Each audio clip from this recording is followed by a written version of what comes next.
Car जय हिंद वंदे मातरम। प्यारे साथियों, स्वागत है आपका आपके फेवरेट चैनल जनमानस क्लासेज में।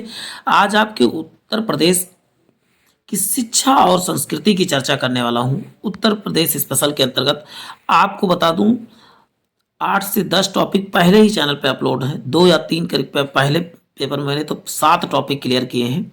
सेकंड वीडियो में हमने जो है 2 टॉपिक, आज भी 2 से 3 टॉपिक इसमें क्लियर कराए जाएंगे। तो प्यारे साथियों, बने रहें। तो चलते हैं, आज की श्रृंखला प्रारंभ करते हैं। पहला है, इलाहाबाद विश्वविद्यालय 1887 में प्रारंभ में किस कॉलेज के रूप में स्थापित हुआ था? More central college. म्यो किस नाम से आता? तो म्योर सेंट्रल कॉलेज के नाम से। इलाहाबाद का पुराना नाम क्या था इलाहाबाद विश्वविद्यालय? तो म्योर सेंट्रल कॉलेज के नाम से जाना जाता। स्थापना कब हुई थी? 1887 में। एक एक चीज, या ये भारत उत्तर प्रदेश का सबसे बड़ा जो है और सबसे पुराना विश्वविद्यालय कह सकते हैं। वहीं प्रदेश में प्राथमिक, माध्यमिक एवं उच्च शिक्षा के लिए अलग अलग निदेशालय कब बने? तो बताओ, 1972 में जो है प्राथमिक, माध्यमिक और उच्च शिक्षा के लिए अलग अलग जो है निदेशालय बनाए गए। तो 1972 में बनाया गया। वहीं राज्य शैक्षिक अनुसंधान एवं प्रशिक्षण परिषद की स्थापना कब हुई? तो इसका उत्तर बताएंगे आप। 1921 में जो है शैक्षिक अनुसंधान एवं प्रशिक्षण परिषद की स्थापना 81 में। अब शिक्षा मित्र योजना क्या थी? आपने शिक्षा मित्र का विवाद भी सुना होगा। ये एक प्रकार का संविदा पे जो है टीचर की भर्ती थी। 2000 से 2001 में जो है इसकी भर्ती हुई थी। प्राथमिक शिक्षा का सार्वभौमिकीकरण जो है, मानक के अनुसार अध्यापक की छात्र अनुपात जो है बनाना, ग्रामीण युवा शक्ति को अपने ग्राम में शिक्षा सेवा का अवसर देना। मतलब उसी, ये जो शिक्षक होते थे उसी ग्राम सभा के होते थे जहां पर ग्राम सभा में, जिस ग्राम सभा में विद्यालय होता था। मतलब आप जानते हो कि 30 बच्चों पर एक टीचर होना चाहिए। उसी मानक को कायम करने के लिए जो है शिक्षा मित्र योजना को जो है प्रारंभ किया गया था। इसमें भी एक प्रकार का शिक्षक ही होते थे, लेकिन उनको, इनका जो है प्रधान ही इनको नियुक्त करता था। एग्जाम वगैरह कोई नहीं हुआ करता था। तो ये अभी आपने देखा हो कि आप यदि गाँव से होंगे तो शिक्षा मित्र के बारे में जरूर जानते होंगे। शिक्षा मित्र योजना के तहत शिक्षकों का चयन जो है ग्राम शिक्षा समिति के द्वारा, अभी बात हुई थी कि ग्राम शिक्षा समिति के द्वारा चयन हुआ था। एशिया का सबसे बड़ा आवासीय विश्वविद्यालय कौन सा है? तो बताओगे बीएचयू। आवासीय विद्यालय तो हॉस्टल सहित विश्वविद्यालय कौन सा है, यानी कि रहने की व्यवस्था भी कौन सा? तो बीएचयू ही है। एशिया का सबसे बड़ा है, ये चीज जान लीजिएगा, बीएचयू। बनारस हिंदू विश्वविद्यालय इसका मतलब नाम, फुल फॉर्म है। 6 से 14 वर्ष के सभी बच्चों को शिक्षा प्रदान करने के लिए सर्व शिक्षा अभियान का प्रारंभ सन 2001 से सन 2002 में किया गया था। सभी को शिक्षा, सभी को ज्ञान, इसका स्लोगन था सर्व शिक्षा अभियान। शैक्षिक दृष्टि से पिछड़े बालिकाओं में शिक्षा हेतु कस्तूरबा गांधी बालिका विद्या योजना कब शुरू की गई? तो सन 2004 में। ये केवल जो है बालिकाओं के लिए था, ये पिछड़े बालकों के लिए था। केवल ब्लॉकों में इसकी योजना शुरू की गई थी। इसमें केवल लड़कियों के लिए जो है शिक्षा पर जोर देने की बात की थी। मिड डे मील योजना कब प्रारंभ की? तो 1995 में मिड डे मील योजना को प्रारंभ किया गया था। वही बात करते, मिड डे मील योजना क्या था? बच्चों को मध्याह्न भोजन इसमें दिया जाता है। दोपहर का भोजन जो है स्कूल में ही मिलेगा। आज भी देखो ये चल रहा है, लेकिन अब इसका नाम पीएम पोषण योजना हो गया है। पीएम पोषण नाम, पीएम पोषण योजना किससे संबंधित आप बताओगे? वही मिड डे मील ही पीएम पोषण हो गया है। कस्तूरबा गांधी विद्यालय योजना को सर्व शिक्षा अभियान में कब शामिल किया गया? 2007 से 2008 में। कस्तूरबा गांधी भी पहले अलग से जो है इसका बजट जारी होता था, लेकिन अब ये सर्व शिक्षा अभियान के तहत ही जो है कस्तूरबा गांधी विद्यालय जो है आयोजित चलाई जाएगी। कल्प योजना क्या है? तो प्राथमिक शिक्षा से जो है संबंधित है। कल्प योजना प्राथमिक शिक्षा से संबंधित है, क्योंकि भारत सरकार के सूचना प्रौद्योगिकी विभाग द्वारा कंप्यूटर के माध्यम से विभिन्न विषयों की शिक्षा जो है विद्या वाहिनी प्रोजेक्ट के तहत जो दिया जा रहा है। कंप्यूटर क्लास किसके माध्यम से? तो विद्या वाहिनी प्रोजेक्ट के माध्यम से दिया जा रहा है। राष्ट्रीय माध्यमिक शिक्षा अभियान कब शुरू हुआ? तो 2009 में किया गया था। इसका शुरुआत 14 से 18 वर्ष के बच्चों के लिए यह अभियान, जो बच्चे 14 से 18 वर्ष के हैं उनके लिए योजना प्रारंभ की गई थी। अब बात करते हैं शैक्षिक दृष्टि से पिछड़े बालकों बालिकाओं की शिक्षा हेतु कस्तूरबा गांधी विद्यालय की योजना कब शुरू की? 2004 में। देखिए फिर से वही रिवाइज हो गया है थोड़ा सा। उत्तर प्रदेश कृषि अनुसंधान परिषद बताइए 1989 में लखनऊ में स्थापित किया या कृषि शोध विकास के नाम से भी इसे जाना जाता है। तो ये लखनऊ में ही स्थित है। चलते हैं नेक्स्ट देखते हैं। उर्दू को प्रदेश की द्वितीय राजभाषा कब बनाया गया? तो 1989 में उर्दू को द्वितीय राजभाषा बनाया गया। वहीं उत्तर प्रदेश का प्रथम मुक्त विश्वविद्यालय राजश्री पुरुषोत्तम दास टंडन ओपन यूनिवर्सिटी प्रयागराज में है। इसकी स्थापना कब हुई? तो यह बताओ 1998 में है। मुक्त विश्वविद्यालय है।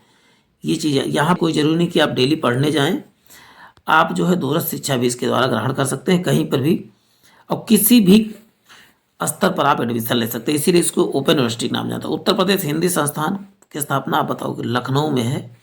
1976 में इसकी स्थापना हुई थी उत्तर प्रदेश हिंदी संस्थान की। उत्तर प्रदेश संस्कृत संस्थान की स्थापना 1976 में, ये भी लखनऊ में ही है। वहीं कन्हैयालाल मणिकलाल केंद्रीय हिंदी संस्थान की स्थापना जो है आगरा में किया गया। उत्तर प्रदेश उर्दू अकादमी कहाँ पर? उर्दू और हिंदी दोनों कहाँ पर है? तो आप बताओगे हिंदी वाला लेकिन 76 में हुआ था, ये चीज़ याद रखना है, और उर्दू वाला 72 में। उर्दू पहले फिर हिंदी बाद में, हिंदी पर ठीक है।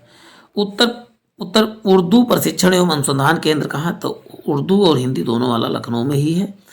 अब बात करते हैं उर्दू प्रशिक्षण एवं अनुसंधान केंद्र लखनऊ। भारत भारती पुरस्कार दिया जाता है उत्तर प्रदेश हिंदी संस्थान द्वारा। भारत भारती पुरस्कार कौन संस्था देती है? तो बताओ हिंदी संस्थान द्वारा दिया जाता है। विश्व भारती पुरस्कार जो है उत्तर प्रदेश संस्कृत संस्थान द्वारा दिया जाता है। विश्व भारती उत्तर प्रदेश संस्कृत संस्थान, और फिर वही बात भारत भारती कहा जाएगा तो हिंदी संस्थान। दोनों में थोड़ा सा अंतर है, विश्व भारती संस्कृत संस्थान और भारत भारती जो है हिंदी संस्थान। थोड़ा सा याद रखना, इसमें दोनों कन्फ्यूजन ना हो। स्क्रीनशॉट ले ले जहाँ पर आपको लगे कन्फ्यूजन हो रहा हो।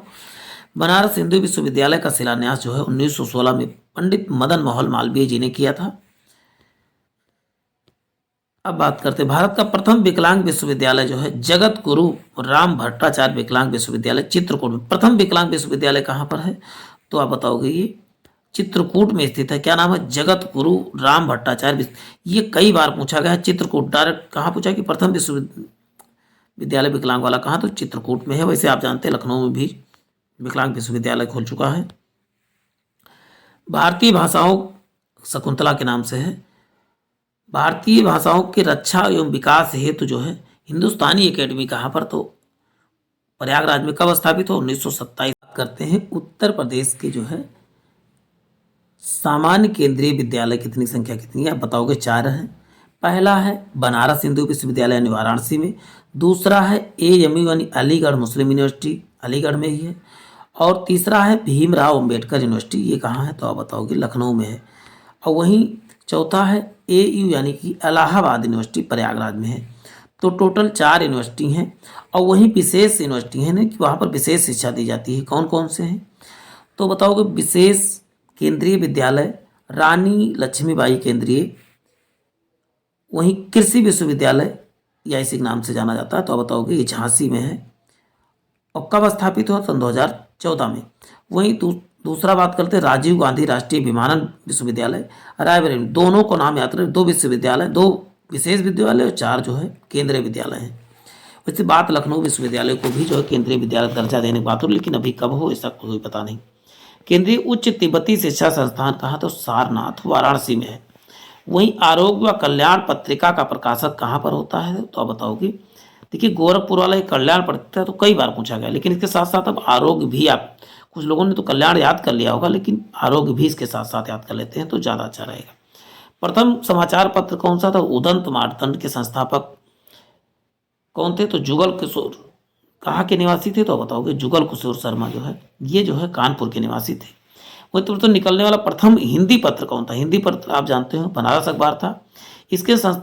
इसके जो है संपादक कौन थे? गोविंद नारायण दत्ते जो है हिंदी बना अखबार के। देखिए प्रथम जो होता है वो उन सब चीज़ों को रट के रखना क्योंकि प्रथम वाली चीज़ें ज़्यादा आती हैं। नेक्स्ट है प्रदेश से निकलने वाला उर्दू का पहला अखबार कौन था? सरदल अखबार। प्रकाशन कहाँ पर हुआ था? बताओ आगरा से।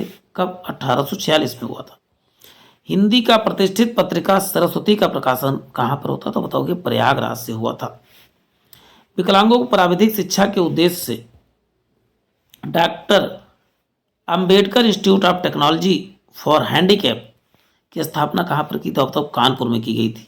वो देखिए, प्राविधिक यानी कि कहते टेक्नोलॉजी की शिक्षा देने के लिए कहाँ पर पहली बार स्थापित की? Doctor Bhimrao Ambedkar technology for handicap नाम था उसका विद्यालय का नाम, और ये कानपुर में स्थापित। यहीं पर जो है विकलांगों के लिए जो है, जैसे विकलांग के जितने ऐड होते हैं, जैसे विकलांगों के लिए इलेक्ट्रिक रिक्शा वगैरह बनते हैं, और उसके बाद जितने अंग होते हैं, कृत्रिम अंग, वो भी बनाए जाते हैं कानपुर में ही। नेक्स्ट है, महात्मा गांधी विद्यापीठ के संस्थापक कौन थे? तो राष्ट्र रत्न शिव प्रसाद गुप्त हैं, और इन्होंने ही भारत माता मंदिर की भी स्थापना करते थे। हिंदी